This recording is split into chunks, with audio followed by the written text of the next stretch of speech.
өндөр суугаас та бүхнийхээ амрыг ярин мэдчилж байна. Археологийн нууцуд нэвтрүүлэг хүрэхэд бэлэн боллоо. За нэвтрүүлэг NTV Одмонор радио 107 83.3 хүссэн хостелгоноор та бүхэндээ хүрч байна. За нэвтрүүлгийн хамтран ажиллагчаар стандартыг эрхэмлэн стандарт катеринг компани болон чанарыг танд авчирна. Хүүхэд бидний ирээдүй Пикутан Кизийн хамт олон маань ивентэд гэж хамтарч ажиллаж байна. За өнөөдөр Монгол бичиг археологчийн нүдээр гэдэг одоо тун онцгой сэдвээр орох гэж байна. За студид Америк сургуулийн түүхийн багш Марат хаан, хөтлөгч Орно хоёр ажиллаж байна. Энэ өдрийн мэндийг үзэж олондоо болон Марат багштай хүргэе. За Орно өдрийн мэнд хүргэе үзэг сонсогч та бүхэндээ ч гэсэн энэ өдрийн мэндийг хүргье. За өнөөдрийн сэдв бол их сонирхолтой байгаа шүү дээ. Монгол бичиг археологчийн нүдээр гэдэг. За энэ бол яг нэг жилийн өмнө Орно хоёулаа Чингисийн чулууны бичиг гэдэг нэвтрүүлэг хийж байсан. Энэ юу гэсэн үг вэ гэхээр Монгол бичгээр бичсэн хамгийн эртний Монгол бичгийн талаарх одоо археологийн дурсгал байхгүй. Гэтэл яг жилийн дараа бол нэг хувь тохиолтой гэдэг шиг Монгол бичиг гэсэн одоо ингээ археологч хүний бичсэн энэ шүлэг хамгийн сүүлийн одоо Монгол бичгийг одоо магтандуулсан Монгол бичгийн талаар ингээ бичсэн шүлгийн тухай ярих гэж байгаа. Тэгэхээр юуны өмнө археологч гэдэг мэргэжил яг ямар утгатай вэ гэдгийг бас дахиад нэг хэлэхэд за археологч бол үнэхээр сайхан мэргэжлээ. Хавар 100 өв намар нь бол ингээ сайхан хөдөөхөр хөлгөж гадаа гандаж судалгааныхаа ажлаа хийдэг, намар өвөл хавар нь одоо судалгаа одоо яг обстой хийгээд ингээд явж идэг, дандаа ингээ хөрвж идэг тэгээд тэр нь өөрөө юу хэмдэ археолог эртний өвөг түүх судлал гэсэн үг байхгүй юу? Эртний хүний мөрөөр явж байгаа ийм сайхан мэргэжлээ. Тэгэхээр байгаль усаа мэдэрсэн, хөдөө гадаа байнга байдаг, эх орныхоо одоо үн цэнийг мэддэг. Энэ бүх тал нь бол өөрөө ирэхгүй ингээ суудсан байдаг юм аа. Тэгээд энэ тал дээр бол яг нэг хүний шүлгийг онцолж ярих гэж байгаа гэдгийг бас давхар хэлье. За энэ хүн бол Болор цомын эзэн, яруу наригч, археологч, түүхийн ухааны доктор Болтойг гэдэг хүн байгаа. За энэ хүн бол надтай бол нэлээд ойр хүн. Юу гэхээр хамгийн анх би Улаанбаатарыг сургууль оюутан болчоод оюутныхаа танилцах дадлагад явж байхад хамгийн анх хөдөө гэж яг юу байд юм бэ танилцах дадлага археологийн мэргэжил гэдэг ямар сонирхолтой вэ гэдгийг ганцхан надад биш манай ангийнханд бүгдэнд нэг орой гал дээр сууж байгаа бүх юмыг сайхан тайлбарлаж өгдөг байсан ийм эрхэм хүн юм аа. Тийм болохоор бас Болтойг багшийнхаа Монгол бичиг гэсэн энэ хүү одоо ингээд шүлгийг ингээд залж ярих гэж байгаадаа бас маш их таатай байна гэдгээ хэлчихсэн юм аа. Тэгээ илүү дэлгэрүүлээд хэлэхэд бол Болтойг багшийн багш бол 2011 оны Болор цом 29 наадамд Монгол хэл гэдэг одоо шүлгээрээ төрүүлж байсан. За энэс одоо 14 жилийн дараа буюу 2025 онд Болор цом 43 наадамд Монгол бичиг шүлгээрээ утгаар байранд орсон байгаа байхгүй юу. За тэгэхэд 2026 онд бол түүний Монгол цэрэг гэдэг шүлгийг эзэмших хэргийг бол Батлан хамгаалахын яам авч цэргийн дүүр бичгийн эрдмийн чуулганд хүндэт харуулын 32 дугаар анги клип хийгээд 2026 оны 3 сарын 17-нд Батлан хамгаалахын сайд Батламд гартуулж ирсэн байдаг. Тэгэхээр одоо энэ хүний одоо ингээ бичсэн сүлэгнээс яалчгүй их орны үн цэн, Монгол хэл, Монгол бичиг Монгол цэрэг, зэв жанж ингээд өшөө одоо ингээ бичээд байх юм бол маш олон ингээд шүлэг яруу найргууд нь бол ингэж гарч ирж идэг. Энэ талаар бол бас одоо ингээд алдартай бас дээрэс нь эрхэм хүн. Үүнээс гадна яг археологч гэдэг утгаараа бол хот сууринаар бол докторийн сэдв хамгаалсан. За би шууд чэйжний бангаараа хэлэхэд бол Кеданы хот суурин байна уу да тэр Кеданы хот суурингаар докторийн сэдв хамгаалж исэн гэж бодож байна. Энэ байгаа. Тэгээ надтай бол нэлээд ойр гэснээс гадна өнөөдрийн одоо Одмондрын энэ нэвтрүүлгийг хийж байгаа Урнатаа ч гэсэн бас нэлээд ойр дотн хүн гэж би бас боддог. Сонсч ирсэн Урнаа тэгээ манай үзэгч сонсогчдод хэлж өгөөч. Сайхан тохиолдол боллоо. Марат төгшийн маань бас ойрын хүн, миний бас их ойрын хүн байж таарлаа.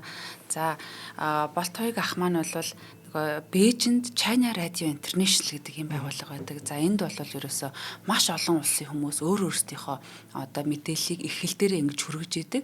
Энэний яг Монгол улсын тухай мэдээллийг тэр орон даяар ингэж түгээж байдаг. Өөрөө бас их өндөр боловсралтай, хятад хэлтэй. За тийм тэнд байхдаа бол одоо оюутны холбоо тэнд байгаа элчин сайдын яам энтертэй чинь бид нэг үйл ажиллагааны зохион байгуулна л та. За тэнд бол Болтаах нэг нохой оюутнуудыг хаалгах цай гэдэг. Ер нь бол ингээд айгүй нөгөө монголчуудын хүүхдүүд ягаа гэсэн. За манай одоо багшийн Бээжингийн багшийн сургуулийн оюутнуудаас бол гэрт нь очиж үзээгүй бас тэнд байсан оюутнуудаас цөөн гэх юм уу. Ийм гоё халуун дотн илгэмсэг гоё ахыхаа энэ шүлгийг бас уншиж байгаа да баяртай байна. Өнөөдөр айгүй олон өмнөх би бас нэг санаж байгаа яригч тасалчлаа уучлаарай.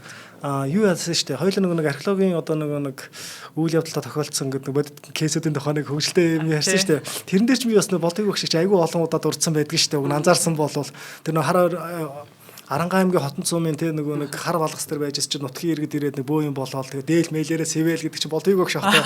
Тэгээ энэ мэтлэнгээр ерөн зөв миний бодоход бол ийм айгүй олонтой хүн. Хүмүүстэй ингээ уулзаал 30 минутын дараа бүгднгийнхэн дунд нь орцсон. Хөө хаа юу вэ гэж ингээ сууж байдаг хүн байхгүй юу. Одоо яг би тэрэн дээр бас нэг хэлээгүй зүйл ахаад нэг хэлчих гэж санаанд орчлоо гэдэг байхгүй. За манай ангид нүгэлгүй том атман байсан. За айхтар атман. Тэгсэн чинь тэр одоо атманаас ч бүгд байна. Тэгжсэн чинь болтойг багш дагуулж яваал нэг ишээ нэг жоохон зайтай яваал буцаад алхаж явахаар тэр нэг атман залуугийн манд хүүхд болгоод байдаг. Тэгээ тэр одоо яг дадлахын 14 хоногийн туршид тастаа багшаа найзаа ингээл яваадсан шүү гэдэг. За хоёул үндсэн сэдв рүү оръё те. За тэгэхээр болтойг багшийн яг Монгол бичиг гэсэн шүлэг байгаа те. За тэгээ энэ шүлгийг бол илүү өнөөдрийн нэвтрүүлгээр яг археологч хүн бичсэн учраас нэлээ өвөрмөц санагдсан. Тэгээ яг энийг одоо шүлэг бүлээр бадагаар нь те аль болох одоо гэж тайлж уншихыг ер нь тайлбарлахыг оролдоно. Гэхдээ яг энэ бол ганцхан минийх биш те. Өөр одоо ингээд зохиолч судлаач нар яг юу гэж тайлбарласан бэ гэдгийг бас давхар ишлээд явах юм а гэдгийг хэлэх юм. За тэгээд урнаадаа одоо яг энэ шүлгийг унших эрхэм эрхийг те эрхэм одоо үүргийг ногдуулж байна. За Монгол бичиг. За чадын ядан гэдэг шиг. За энэ бол Монгол бичгийн тухай шүлэг гэж та бүхэн маань ойлгоод бас сэтгэл зүрхээрээ мэдрэхийг хичээгээрэй. Мөрөөр нь үнний нар гийсэн мөнх тэнгэрийн таалал минь үү? Суцаар нь хааны цус гүйсэн суут Монгол бичиг минь үү? 9 мэрэгний цэцгийг гэрэлт хөшөөнөө мөнхөлж 9 өрлөгтэй өнчин хөвгүүний шастрыг цэцэлсэн ертөнцийн хаад хас эрдний тамгаан сийлүүлж 9-хэн хүү тэмүүгээ нуус товчооноо сэрүүлсэн. Гэрэлт нарны доор аваа хүчин нэмэгдэхэд гэрээгээ өвөрлсөн элчтэй холих замыг эвгсэн шихий худагч зарагч их цаазаан дэвтэрлэж сэцэн хувлаа цагаан түүхээ тэрэлсэн эзэн хааны зарлиг шиг игч шулуун нуруутай эрхэс тэнгэрийн сувд цолмон од шиг тусалтай эхнэр хүний нам шингэсэн анхил хар гизэгтэй инхри хүүхдийн согсоо шиг уян зөөлөн эвэртэй баян чансан хөлбөр уулсыг ил дээрэн хаг зурж банди чожи од сэрэн зүрхэн толдоо болиглуулсан гоо Филипп Ромын папад ил хад зарглаа хөргүүлж гунгаа од сэр тэргүүтэн хөлгөн ганжуурыг хөрвүүлсэн.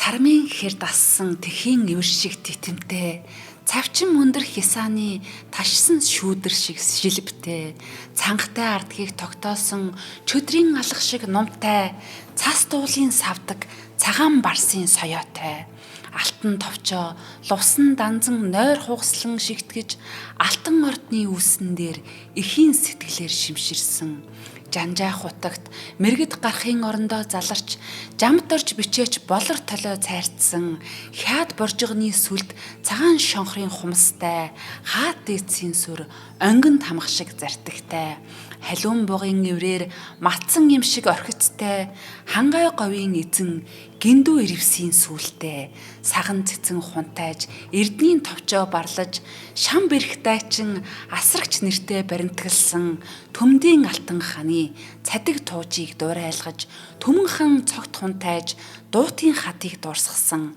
аадрын үлнээс нүргэлсэн аянгийн гэлбаа шиг ацагтай ам цагаан хул морины алтан зуузаа шиг гэдэстэй ашид дөөдөө дүрлзэх галын сор шиг завжтай алив эрдмийг дэлгэрүүлж нүдний хөвцтэй илэрхий зөөлөн авирт ногоон дараа ихийг дуртгаж эрдэнэ мэрэгэн бандид эсрогийн охин дурлсан бэлэг танхай гулаарынс гурван ямхын хулсандаа шигтгэж бэлгүүн дандар лаарамб хэлний чимгээ номлосон Монгол дархны гагнсан чоожны өргөс шиг аттай, морины ташаан дарсан дэгрээ тамх шиг ангархаатай, мөнх бусыг огооруулсан өөрийн туяа шиг цацлагтай, мөрөн голын урсгал шиг тохоорч сүлжсэн зурлагтай, цагаан толгой нүдлэмэгц оюун түлхүүрээр нээж ордог, жангар гисэр хан харангуйн домог туйлын ертөнц, ном чимэргэн инжинааш хөг судран үдэж, ноён хутагт равжаа, цаасан шувгаа өдлүүлсэн, агвай хүндэсний аль ч ястан торлгүй уншдаг, аялгау бүхэн зохирсон, гайхамшигт өв соёл минь үү. Цагийн будан мянганы оны заавчлаарай. Цагийн будан мянган оны бартаа бүхнийг туучин цадиг түүх өвгдийн ухааныг тээж ирсэн хөсөг минь үү мөрөөр нь үнний нар гийсэн мөнх тэнгэрийн таалал минь үү суцаар нь хааны цус гүйсэн суут Монголын бичиг минь үү. За ийм сайхан шүлэг байгаамаа. За тэгээд энэ удаагийн яг дугаарт бол тий өнгөрсөн өвөл болсон болор цом 43 энэ наадамд гутгаар байранд шалгарсан доо болт хоёрын Монгол бичиг гэдэг шүлгийн тухай ярилцах юм аа. За энэ шүлгийг ерөнхийд нь бол задлж ярилцсана гэсэн үг. За тэгээд энэ шүлгийн тухай бол саяхан зохиолч Хөх толбот хэмээн одоо яг ингээ утга зохиол дотор бол ингээ нэлээд алдаршсан тий Төмөр Очир гэдэг хүн. Дэ Төмөр Очир. За энэ хүн бол Монгол бичгийг ингээ бичиг хэмээх энэ шүлгийг ажиглахад одоо ингээд ажиглаад ингээд тэмдэглэл бичсэн байгаа байхгүй.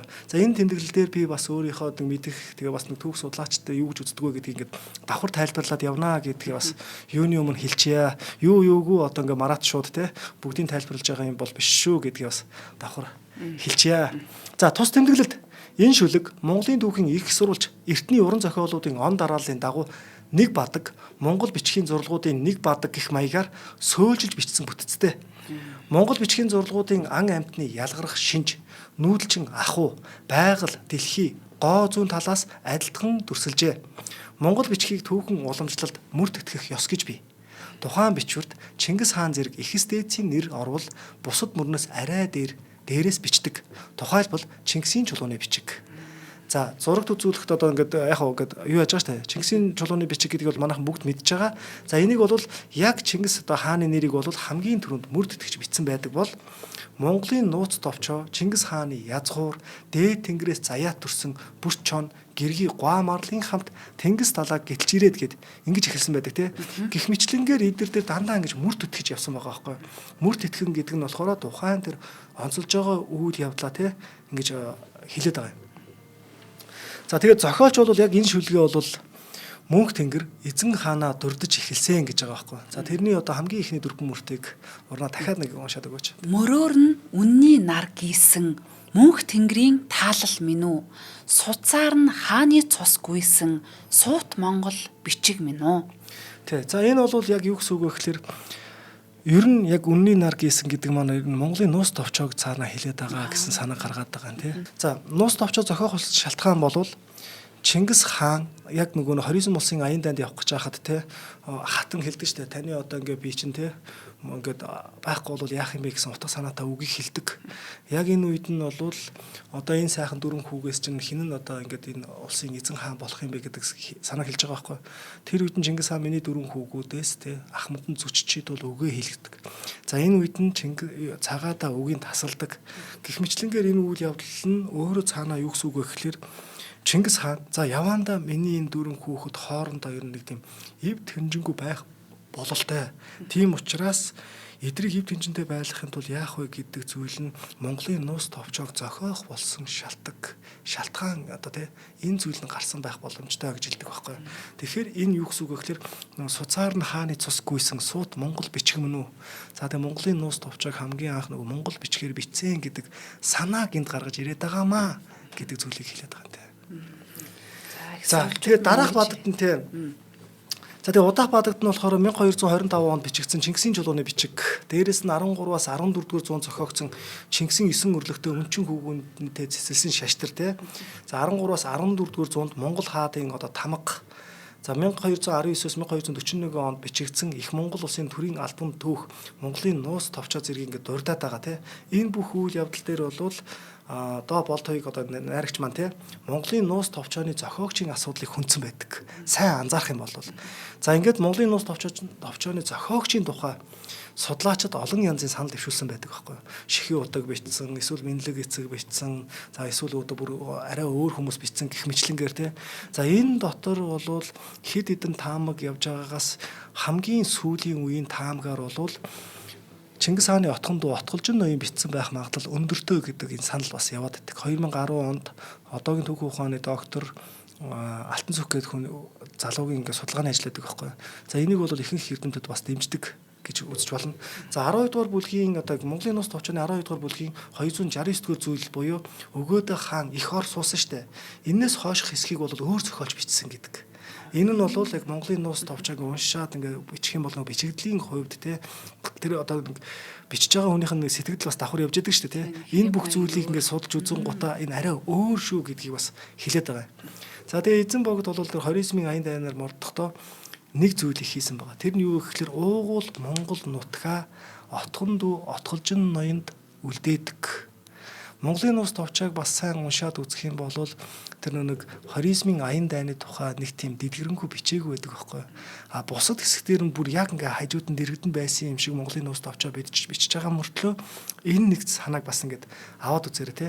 За тэгээ түрүүн судлаач Алтан цөхийн тухай ярьсан те. Алтан цөх бол Монголын нуус товчооны одоо зохиогчийн асуудал гэдэг ингээ 2010 онд бичсэн судалгааны бүтээл байдаг. А дээрэс нь сая нөгөө дэлгэрэнгүй тайлбартаа Монголын нуус товчоо ер нь бас дараагийн ингээд саяхан 25 онд ч гэсэн 24 25 онод шин судалгааны бүтээлүүд гаргасан. Энэ болгондоо бол одоо ингээ Алтан цөх гэдэг судлаач бол энэ үзэл одоо тий энэ одоо ингээд судалгааны бүтээлээ бас улам ингээд нотлоод яваад байгаа.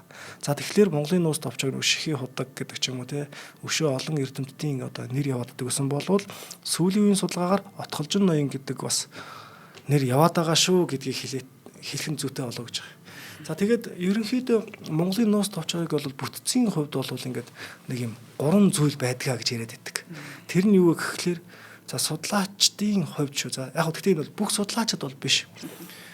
Бүрчөөноос эхлээд одоо нэг Чингис хаан хүртэлх үйл явдал байгаа. За энэ үйл явдал бол нэг угсаа гаруулын талаар асуудлууд яригж идэг. Дээрээс нь Бүрчөөн гоомаар л гэл энэ домгийн амьтад чимшиг алангой их одоо ингэ төрж байгаа үйл явдал нэг л хүн итгэмээргүй те. За тэгээ Чингис хаан баруун гартаа шагаан чинээ нүж атгаж төрж байгаа гэх мэтлэн эдгээр зүйлс болвол нөгөө үлгэрчсэн, домогцсон маягтай байдаг юм шиг боловч Чингис хаанаас хойшоогоо бүх үйл явдлууд нь бүгдээрээ үнэн бодит юм а гэдгийг хэлээд байгаа. Тэрний үг гэхээр газар усны нэр, хүний нэр, эдгээр нь бусад сурвалжууд дээр бас л яг л гардаг тий. Тэгэхээр Монголын нуус товчоо болвол Монголын тулгуур түүхэн сурвалжаа гэдгийг нь бол хэлээд байгаа. За энэ дээр бас дараагийн бадагн дээр нь одоо ярих гэж байгаа зүйлийг би бас тайлбарлаад байгаа шүү. За энэ хэсэгт бас нэг энэ хаспуу тамга гэдэг нэг үг гарч ирдэг тий. Уг нь бол бид нар хаспуу тамга гэд нэрлээ сурчсан. Гэтэл энэ дээр бол хас эрдний тамга гэж бичсэн байгаа. Яагаад ингэж бичсэн шалтгаан нь болохоор судлаач мөн өөрөө сайн урд хятадд сурч ирсэн доктор хамгаалсан хүн гэж хэлсэн шүү дээ тий. Болдоггүй. За тэгэхээр энд хаспуу гэдэг бол холимог одоо ингэж нэршил гэж байгаа байхгүй. Буу гэдэг нь болохоор эртний хятадаар одоо эрдэнэ гэсэн утгатай юм гинэ. Вау. Тий. Эрдэнэ гэсэн үг юм байна гэж. За тэгэхээр зохиогч Болор цомын эзэн Болтовыг багш маань тий хятад хэлтэй хятад сурвалжтад ажиллаж ингээд хятадд сурч ажиллаж амьдарч исэн хүний хувьд бол зориуд хас эрдний тамга гэж бичсэн баг. Хаспуу тамга биш хас эрдний тамга гэдэг. За тэгээ энийг бол хаспуу тамга гэдэг энэ холимог нэршлээс татгалзахыг урайлсан ийм үг байгаа байхгүй. За тэгээ дараагийн дөрвөн мөртийг урнаадаа шилжүүлье. Исүнгэ мэрэгний цэцгийг борчингийн ингэрт мөнхөлж 9 өрлөгтэй өнчин хөгөөний шастрыг цэцэлсэн ертөнцийн хаад хас эрдний тамгаас хийлүүлж Исүхийн хүү Тэмүүгээ нуус товчооноо сийрүүлсэн. За тэгэхээр саяных дээр бол яг л нөгөө нэг отголжин ноёны тухай яриад байна шүү дээ. За ингээ хамаг Монгол улс хийгээд их Монгол улсыг байгуулах те ийм зүйл бол үнэтэй хувь нэмэр оруулсан. За ийм одоо ингээд ноёдууд чинь мэдээж отголжин ноён явж байгаа шүү дээ мэдээж те дүүн юм чинь. За үүнээс гадна яг Монголын нуус товчоог отголжин ноён бас ганцаараа бичсэн үгүй юу эсвэл энд яг тэр баруун зүгийн аян дайн буюу хоризм улсын аян дайн штэ 1219 оны үйл явдал ирж байна. Гэтэл энд нөө хамаг Монгол улсыг байгуулахад их Монгол улсыг байгуулахад нөгөө буурлууд байсан. Жишээ нь одоо Менлэг эцэг тэргүүтээ те. За яг ийм хүмүүстэй хамт үлдсэн учраас эдгээр хүмүүсийн тус дэмжлэгтэйгээр Монголын нуус товчоог битсэн байх магадлалтай гэдэг зүйлийг хэлээд байгаа. За тэгээ 3 дугаар бадагт нь бас нэг ийм зүйл гарч ирдэг. Тэрний юу гэхээр 1206 онд их Монгол улсаа байгуулад гадаадын орнуудтай элчин харилцаатай болсон тухай. Тэгээ 1210 оны тий үед бол шихийн удаг их засаг хуулийг боловсруулсан тухай. За тэгээ 1275 онд Хувлаас эзэн хаан 4 төрлийн 10 буйнд номын цагаан төвх гэдэг энэ номыг тий бичсэн. Энийний тухай ингээ өгүүлж байгаамаа. За тэгэл ямар нарийн нандин утга учиртай юм бэ тий? Тий одоо нөгөө нэг хоёул бол сая нэг шүлгийг эхлээд яг урна би яг үнгээ хэлээ. чамаа яг дөнгөж ингээ уншаад эхэлсэн те энэ үед нь би ингээд бүр ингээ автцсан байсан байхгүй. Тэгээ миний нөгөө унших хэсэг байсан шүү дээ. Би тэрийг марцсан байсан шүү дээ яг үнэхээр. Нэр одоо ингээ буцаагаад харах юм бол би тэнд чинь яг марцсан яг бүр ингээ царай мараа бүх юм мэдэгдэн зэ. Нэр тэгтэл энэ шүлэгч нь өөрөө яг ингэж орж ирээд байгаа байхгүй хүний биед те. Хүний биед ингэж одоо оюун санаад ингэж орж ирээд шүү дээ биед гинэ. Тэгэхээр эн чинь өөрөө яг тэр судлаач хүн тэр олон түүх сурвалжийн мэдээнүүдийг уншаад үзсэн өөрөө сая нэвтрүүлгийн их нэллээ шүү дээ. Хөдөө хөрч гадаа гандж үтсэн зүйл байгаль одоо тэр онгод тэнгэр гэдэг ч юм уу тий одоо зохиолч хувьд онгод гэж байх хэрэгтэй шүү дээ. Энэ бүх зүйлийг хөглж бичсэн ийм шүлэг байж таарад байгаа юм тий. За тэгээ дараагийн дөрвөн бүртэг. Гэрэлт нарны дор агваа хүчин нэмэгдэхэд гэрээгээ өвөрлсөн элчтэй холих замыг ивгсэн шихий хутаг заргач их цаазаа дэвтэрлэж сэцэн хувлаа цагаан түүхээ тэрэлсэн. За яг энэ сэхийг ингээл те сонсгод байна шүү дээ те. Яг би энийг бэлдэж явах та зүгээр л шууд яг энэ дөрвөн бүртгийг сонсох төдийд л 13 дугаар зуун Монголын байлдан дагуулал те ер нь дэлхийд дахины амар амгалан тогтоосон Монгол цэрэг Монгол гэдэг те Монголын эзэнт гүрэн гэдэг бол тэр чигээр яг оюун санаанд гээд шууд ингээ оюун санаанд нүдэн дээр ингээ дэлгээд харуулчихж байгаа юм шиг л харагдсан сонсогдсон.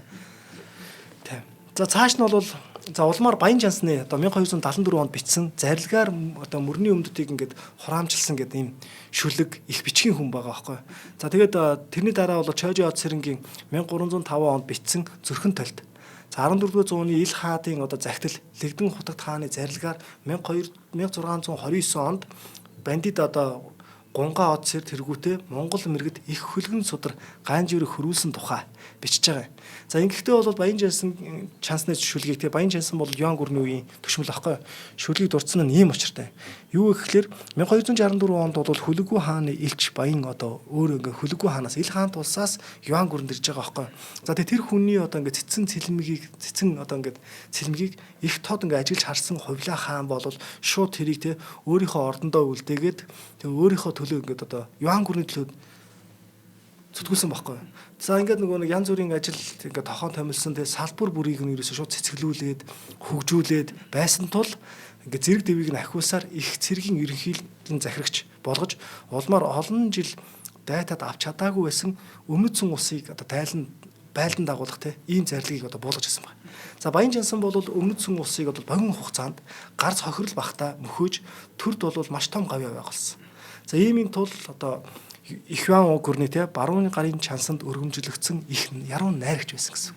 Нэгдүгürt улс төрч цэргийн жанжин тэгээд яруу найрагч те. За зарилгаар мөрний яг өмнөдийг хураамжилсан нь бол шүлэгт ингэж орж ирж байгаамаа орно. За яваарай. За уучлаарай багшаа. Хоёулаа хамтран ажиллаж танилцуулах цаг болсон байна. Тэгээд чанарыг танд авчирна хүүхэд бидний ирээдүй Бекутан Килсийн хамт олон манаас нэвтрүүлгийг эвэддэж явах боломжийг олгож байна. 15 төрлийн эрдэс битмийн агуулсан мультивитаминтэй за ашигтай бактери агуулснараа бол давуу тал ихтэй. За хүний биед бол одоо хэдэн сая одоо ашигтай болон ашиггүй бактериуд хазар нүүр амнаас ахуулаад хотоо гэцтэй бүх газар байна. За хотоод гэцний тэр ашигтай бактерийг ингээд яг тэд нар чинь бас нөгөө нэг идэж уун те зөв зүйлийг ингэж тэжээгээд өгөх юм бол тэр ашигтай бактериуд бидний төлөө маш их зүйлийг хийж чаддаг. Ийм онцгой авьяастай одоо бактериуд байдаг. За тэгэхээр одоо яг энэ ашигтай бактерийг бас тэтгэснээрээ хүний нөгөө саруул ухаан эрүүл бие саруул ухаан гэж ярьдаг штэ. Энэ бүхэнтэй шууд холбоотой байдаг. За тэр бүхэл одоо бидний одоо гиз хотоод ашигтай бактериас хүний тархинд хүртэл одоо нөлөөлж хүний ууртай байх уу тий сайхан ааштай байх уу гэдгийг бас хамаарч үүдэг ийм чухал зүйл байна. Тэгэхээр та ялангуяа бид нар бол нөгөө хүүхдтэй тий өсөлтийг дэмжих, бодис солилцоог дэмжих за тархины үйл ажиллагаа за мөн хоол боловсруулах хэрэгцээ системийн үйл ажиллагааг тэнцвэржүүлэх зорилгоор ингэж өгч байвал сайн. Одоо ялангуяа антибиотик ууж ахтай ч юм уу. За харьцан дотроо 14 ширхэг хэмжээчиг ууттай нутаг хэлбэртэй байдаг. 1-3 насны хүүхдэд өдөрт нэг уутыг бол за 4 болон түүнээс дээш насны хүүхдэд 1-2 уутыг өгөхөд бол хүүхэд маань эрдэс бодис болон ашигтай бактери нь бүрэн дүүрэн ингэж хангалттай тий сурч боловсрохт нь ингэж суурн бэлэн байх нэ. Тэгээ та бүхэн маань Health Points гэмээс шууд захиалаад авах боломжтой мөн бүх юмын сангуудаар хөдөлтөөлөгдөж байна. Холбогдохын дугаар нь 9934 97 17 гэсэн дугаараар холбогдож болно. Alkaloid Mongolia гэх та бүхэн бас Facebook хуудсыг дагаад авбал тун амар байдаг. За ивент тэтгэжтэй их баярлалаа. За маш их баярлалаа. За Баян Чансангийн зарилгаар мөрний өмдөдийг хураамжилсан нь шүлэгт Хөхөмдөг уулсыг илдээр зурх уя уул хагарах шиг болмой. Хөх мөрнөө хүлгээ услах уя мөрөн ширхэхэд хүрчих үе. 100 түмэн шилдэг цэрэг мөрний өмдөд буух уя жадны үзүүр зэвсгийн эрэнд амьд цус бэлтсэнгүй. За тэг яг тус шүлгийн бол хятад их хөлбөр нь те одоо ингээд олцсон боловч Монгол их хөлбөр нь олдог байдаг. Монгол бичгээр бичсэн нь. Тэгээд хэдий тийм боловч яг Баян Жансан бол те хятад оронд төрж өсөөгүй. Ил хаант улсын элч байж байгаад 1264 онд Хувлаа хааны дэргэд ирсэн.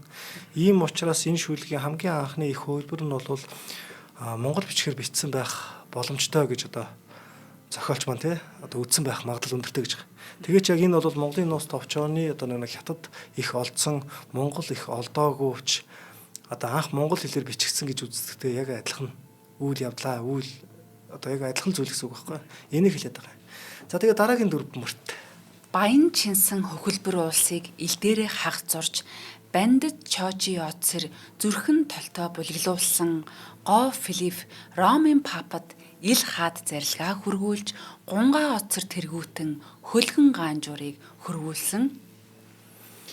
За яг энэ дээр бол зохиолч маань бол те 17 дугаар зуунд одоо гүүш Лувсан Данзангийн бичсэн Эртний хаадын үндэслэн төр ёсны зохиолыг товчлон хураасан Алтан товч хэмээх оршвоо гэх те. За тэгээ Жанжаа хутагт Рольбид Оржийн 1742 онд бичсэн Мэргэд гарахын орон. За ингээд энэ мэтлэнгээр яг ингээ 17 дугаар зууны үеч Монголын түүх сурвалж ер нь маш олонноор бичигдсэн байдаг байхгүй. За ингээ 14-өөс 15 дугаар зуунд бичсэн Алтан ордны үүсэн дээрх бичиг, Жамбал доржийн тэ 18-аас 19 дугаар зуунд бичсэн Болор тойлыг дурдсан байгаа. За тэгээд орон ашиглаа явъя. Алтан товчоо Лувсан Данзан нойр хугаслан шигтгэж Алтан ордны үүсэн дээр эхийн сэтгэлээр шимширсэн Жанжаа хутагт Мэргэд гарахын орондоо заларч Жамбадорж бичээж Болор толой цайрдсан. За энэ бол ингээл күн гүнзгий утга шингээсэн тий. Бүр үнэхээр ингээд анх уншиж байхад бол нэг анзаарангүй юм шиг боловч яг ингээд тайлбарууд нь яваад ирэхээр ингээд ойлгодод хэлж байгаа сте. За ингээд дараагийн бадагт одоо дараагийн одоо чиний унших хэсэг гэсэн үг байхгүй. Саган сэцний 1662 онд бичсэн Эрдэнийн товч, Шамб одоо Эрх дайчны 1677 онд бичсэн Асрагч нэртийн дүүх, 1607 онд бичигдсэн тий. Алтан хааны тууж, Төмөн хаан цогт хунтайжийн 1624 онд дуутын хаднаас сэлж үлдээсэн шүлгүүдийг дурсалсан байдаг. За ингэхдээ бас нэг зүйл байгаа шүү дээ. Энэ дээр бас нэг анхаарах зүйл байгаа. Тэрэн дээр бол Төмөнхөн гэдэг нэрийг том үсгээр, цогт гэдэг үгийг жижиг үсгээр бичсэн нь ийм учиртай. Юу гэхээр за бидний хэлж занснаар бол цогтайж гэж нэг яриад байдаг тийм цогт хунтайж гэл цогтайж гэл. За гэтэл шарт хууж асарч нэртийн түүх алтан хүрдэн мянган хийгээсгээд яг энэ 17-оос 18 дугаар зууны үеийн түүхэн сурвалжуудад Төмөнхөн хэмээх нэр 3 удаа гарч ирдэг. Үүнд нэгтгэдэнд бол гэрсэнж чалгаар хунтайжийн охин Төмөнхөн авах. Хоёрдугаар болохоор оонхоо үзний ноён, дөрөвдүгээр хүүг нь Төмөнхөн хөндлөн зүхүр ноён гэд гуравт болохоор яруу найрагч Төмөнхөн цогт хунтайж гэж гарч иж байгаа байхгүй. Тэгэхээр тухайн үед бол зөвхөн гэрсэнжийн угсаа гэрсэнж жалаар хунтайж гэж байгаас те эдний угсааныханд лаажв цогтайж, жамс цогтайж, бомбжав цогтайж, бөөний цогтайж, шар цогтайж, жав цогтайж, орос цогтайж зөвхөн тэдний удмынхад гэсэн.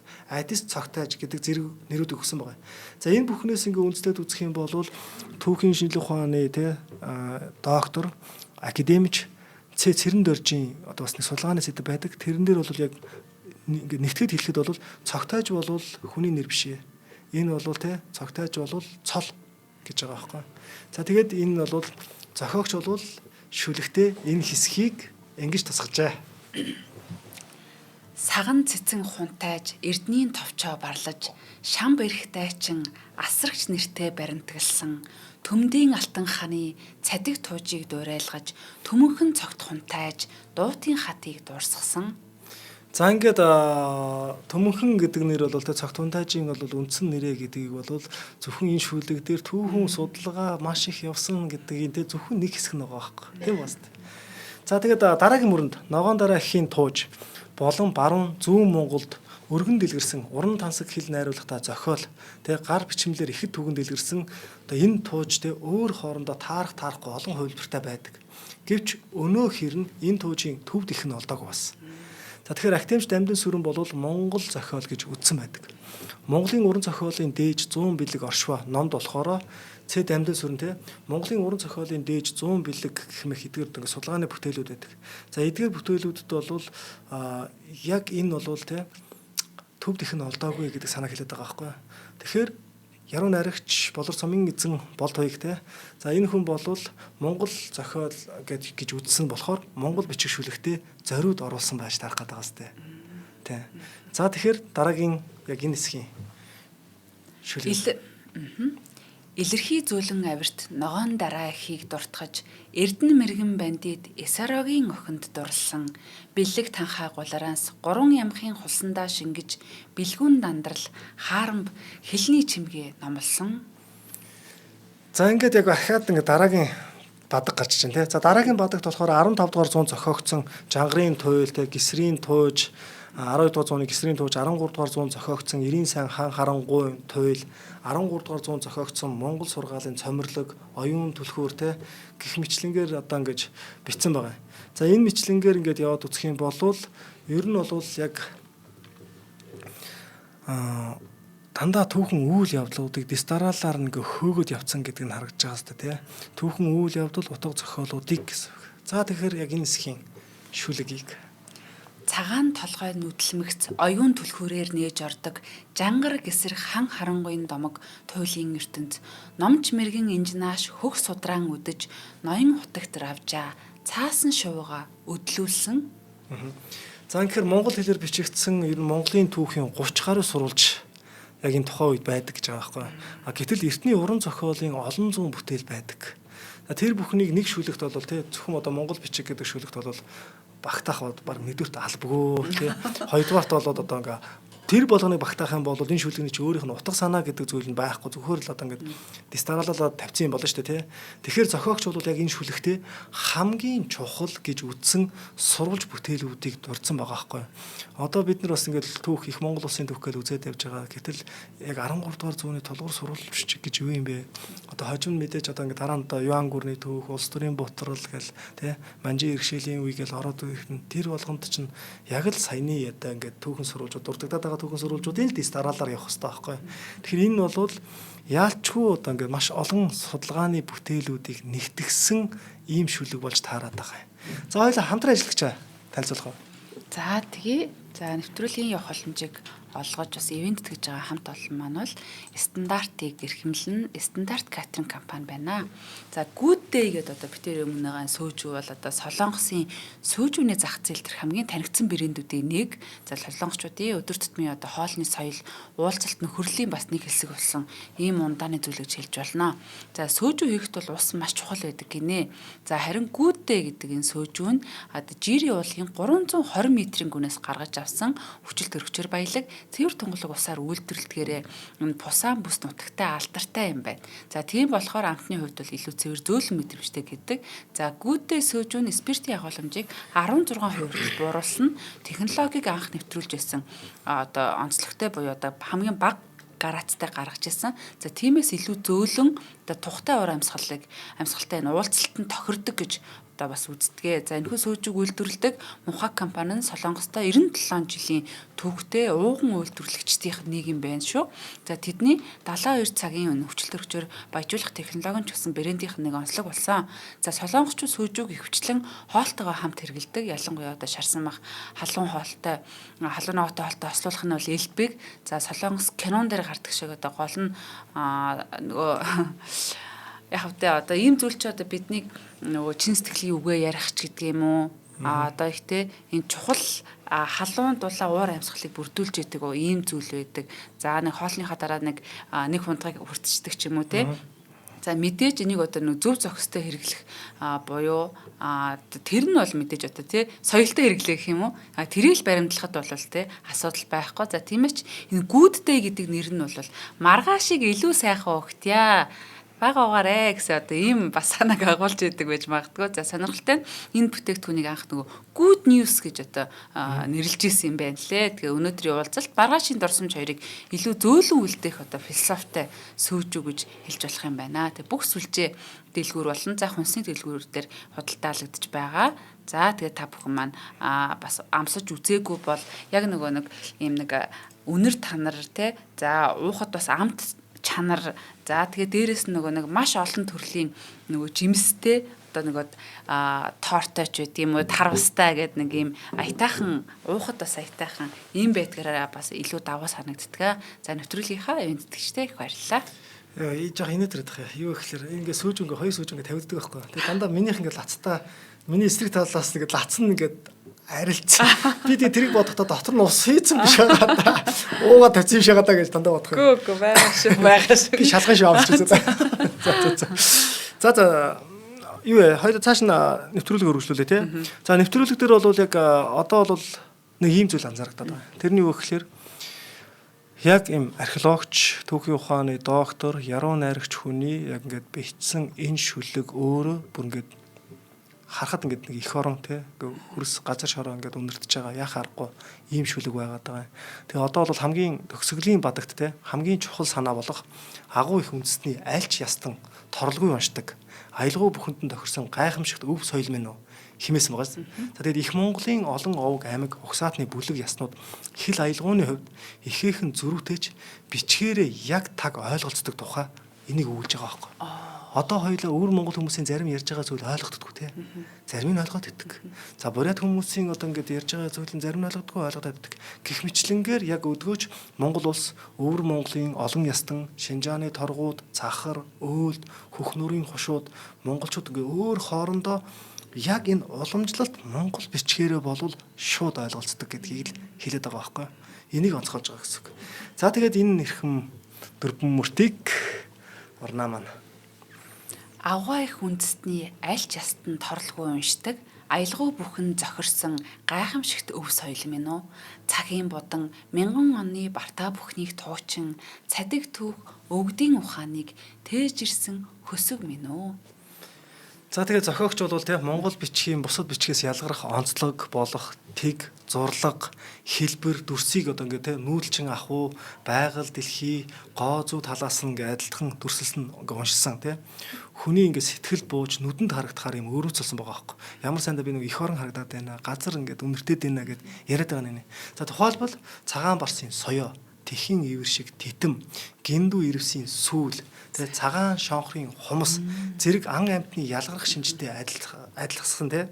За энэ нь одоо Монгол бичиг болвол байглаас ургаж гарсан эрэмгий догшин хэрнээ гоо үзэсгэлэнтэй болохыг мөн чөдрийн алга шиг ном гэх мэт галын сор шиг завж алтан зуузаа шиг гэдэс цоожны өргөс шиг ац гих зэргээр Монгол хүний сэтгэлд ойр буух юмсаар дамжуулж зурлаг дүрсийг тайлбарласан нь уламжлалт бичгээ шинээр сурч байгаа хүүхэд залуучууд те багчуудын ой тоонд нь одоо ингээд хадагдан үлдэхэд дөхөн болсон гэж хэлж байгаа байхгүй. Яг тийм багч. Одоо би энэ ирвсийн сүүл гэж хэлсэн чинь надад бүр ингээд яг ороод ирсэн байхгүй те. Яг л одоо нөгөө сүүл нэрээ тийм биш үү гэд.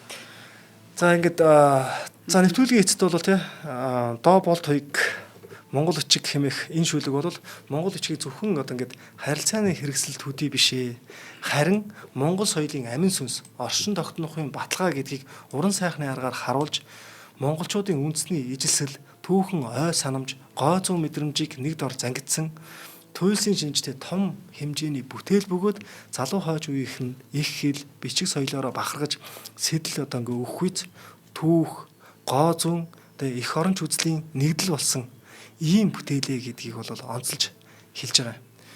За тэгээд миний хувьд бол нөгөө эртний үгийг иш татаад те яг энэ цагийн бидэнд үлдээж байгаа энэ одоо ингээ сайхан бүтээлийг нь бол үнэхээр бишрэн мөргмөр юм байна гэдгийг бол нэгдүгürt хэлчмээр байна.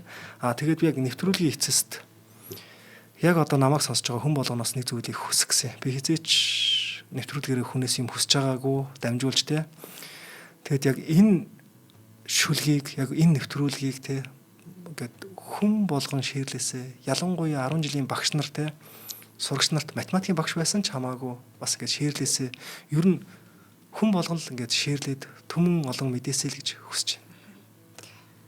Миний хувьд ч гэсэн тэгээд одоо кино уран бүтээл төр ч юм уу байхад ингээд нэг юм гоё нэг юм эрдэм мэдлэгийн зүйлийг шигтгэж өгсөн байхад хоох эн чинь би мэдэн штэ гэдэг шиг үнийг бас үнэхээр л цааштай энэ түүх соёлтойг мэддэг, сонирхдаг хүн болгоныг ингээ уншихад эн чинь яг тэрийг хэлж шүү гэсэн те ийм гоё санаа төрүүлсэн сайхан шүлэг байлаа.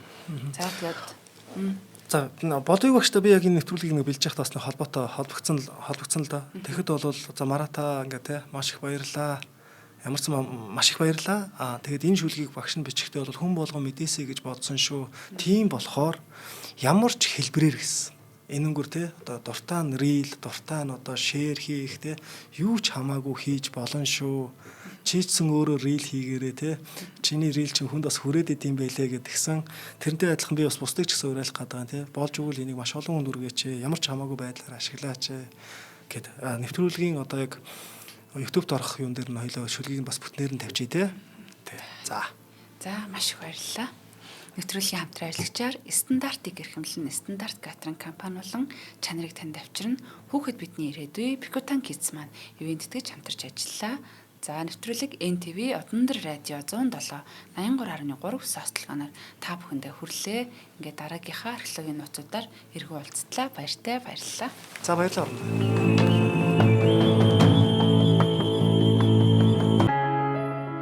Нэвтрүүлгийг хүлээн авсан Нарны аймгийн монголчуудаа баярлалаа.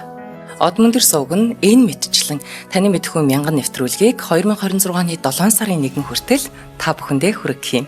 Их хэлээрээ шинжлэх ухаан танин мэдхүйг түгээхийн үлсэд нэгтгэх хүсвэл та бидэнд хандив өгөх боломжтой. Жилдээ ганцхан удаа 100,000 төгрөгөөр биднийг дэмжснээр шинжлэх ухаан танин мэдхүйг түгээх энэ үйл хэрэг амжилттай үргэлжлэх юм. Одмөндөр нэр дээрх Худлаачлын банкны дансгаа 4191 тэг 4518.